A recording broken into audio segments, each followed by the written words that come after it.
Hello students, welcome to the online session. This is our session 1 of Science chapter 6, that is changes around us. There are so many changes taking place around us all the time. Let us study some of the changes in detail. Class 6 Science Chapter 6 Changes Around Us Session 1.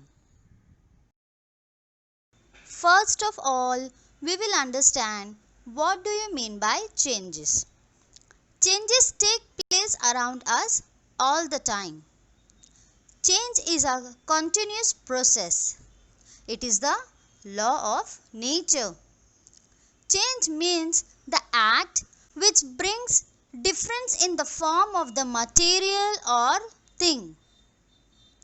The differences takes place by themselves or these are brought out by living organism.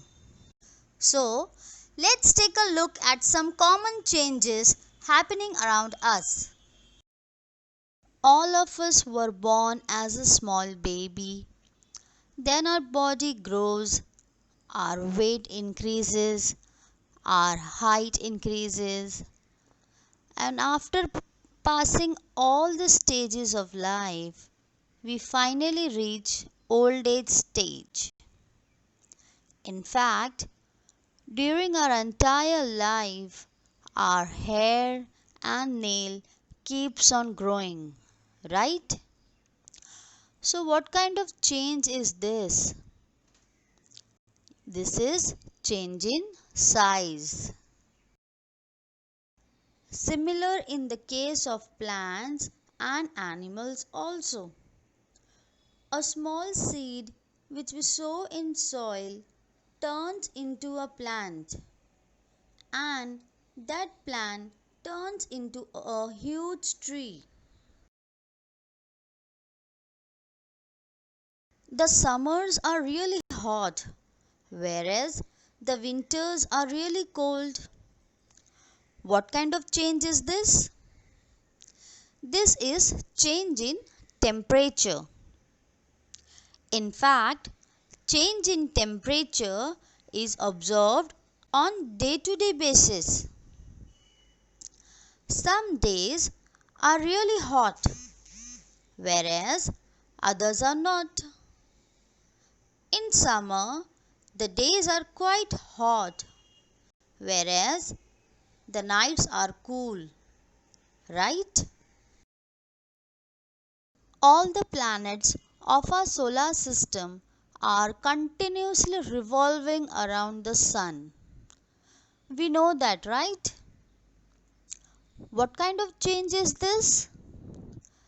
This is change in position. They are continuously changing their position. Okay, so during sunset or sunrise, the color of sky is yellowish, whereas the sky appears to be blue during the day. Whereas in night, the sky appears to be dark. So, what kind of change is this which you observe on a daily basis? It is change in color. When we put water for boiling, after some time it starts forming vapor. We know that, right? So, what is happening? The liquid is changing into gaseous state. Similarly, when an ice cube melts, the solid state changes into liquid state. So, what kind of change is this? This is change in state. Did you realize earlier that so many changes are taking place around you all the time? So, Now we want to know that can we group or classify these changes? Is there any similarity between these changes? Let's find out. Yes, we can classify changes. They are classified as reversible change and irreversible change. We will now try to find out what are reversible and irreversible changes. Let us study some examples of reversible change. Take a balloon and blow air with the help of mouth in it.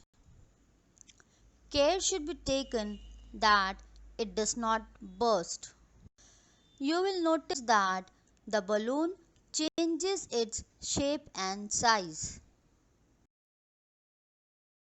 Now, let the air escape the balloon. You will find that the balloon regains the original shape. This type of change is called reversible change, where we can get the balloon back to its original shape and size. Now, make an aeroplane out of a sheet of paper. What you have to do is to change the shape of the sheet paper from a simple rectangle into a toy aeroplane like shape. Now, play with this toy aeroplane. Once you are tired of it, unfold the paper again. In this way, you can change a toy aeroplane back into a sheet of paper. This type of change is called reversible change. Another example, take some flour and try to make a dough. Take some dough and try to make a ball. Then try to roll out a roti. Maybe you're not happy with its shape and wish to change it back into a ball of dough again. So, once again you can roll a roti from a same dough. So, this type of change is called reversible change, where it is possible to get back the ball of dough again. So, we learned that reversible changes are the changes that can be reversed. You can obtain the changed substance in its original form. In the next session, we will learn irreversible changes. I hope you understood the video very well. Thank you for watching the video.